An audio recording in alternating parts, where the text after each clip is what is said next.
United Nations यानी कि संयुक्त राष्ट्र एक बार फिर से भारत और कुछ देशों के सामने हाथ फैलाने का काम कर रहा है।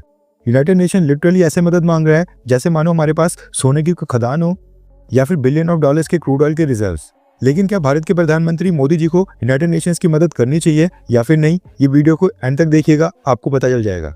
दरअसल गाजा के अंदर जो लोग रह रहे हैं उनमें से अधिकतर लोग काम धंधा कुछ नहीं करते हैं और अपनी जरूरतों के लिए पूरी तरह से यूनाइटेड नेशंस की एजेंसीज, एनजीओस और फॉरेन कंट्री से मिलने वाली एड के ऊपर डिपेंडेंट होते हैं। काम ये लोग एक पैसे का नहीं करते हैं, उल्टा दूसरी कंट्री से जो भी सामान आता है जुगाड़ लगाकर उस सामान के ये हथियार बनाते हैं और फिर उनको इसराइल के ऊपर इस्तेमाल करते हैं। गाजा एंड फलस्तीन के लोगों के लिए सबसे ज्यादा और एड का सबसे बड़ा पोर्शन आता है अमेरिका से।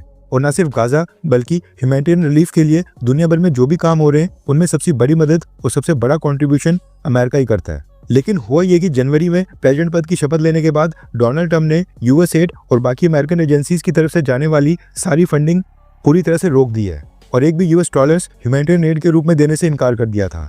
अब डोनाल्ड ट्रंप का ये कदम कितना सही है कितना गलत, इसके ऊपर हम डिबेट नहीं करेंगे क्योंकि डोनाल्ड ट्रंप तो किसी के नहीं सुनने वाले हैं। अमेरिका के टैक्स पेयर्स के पैसे का क्या करना है उसका फैसला करने के लिए वैसे भी अमेरिका के लोगों ने डोनाल्ड ट्रंप को ही प्रेसिडेंट बनाया है और ट्रंप वही करेंगे जो उनको सही लगेगा। अब यूनाइटेड नेशंस ने डोनाल्ड ट्रंप से रिक्वेस्ट करके कहा कि वो ये फाइनेंशियल एड को दोबारा से शुरू कर लें। लेकिन अब जब डोनाल्ड ट्रंप ने ऐसा करने से पूरी तरह से इनकार कर दिया है और न सिर्फ अमेरिका बल्कि यूनाइटेड किंगडम यानी कि ब्रिटेन ने भी अनाउंस कर दिया है कि उनकी सरकार भी ह्यूमैनिटेरियन एड के लिए फंडिंग में 7.7 बिलियन डॉलर्स का कट करने वाली है।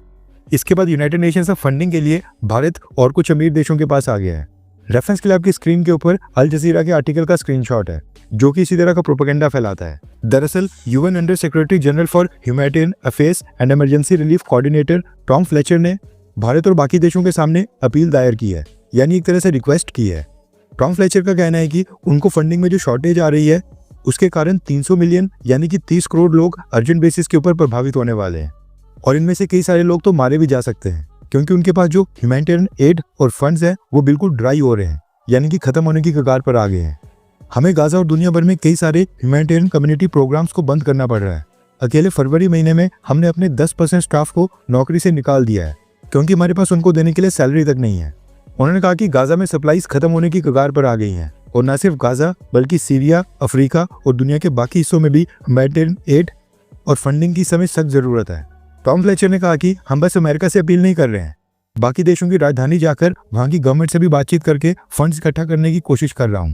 टॉम फ्लेचर का कहना है कि डोनाल्ड ट्रंप की फंडिंग रोकने के बाद भारत, चाइना और बाकी ट्रेडिशनल देशों को सामने आना चाहिए।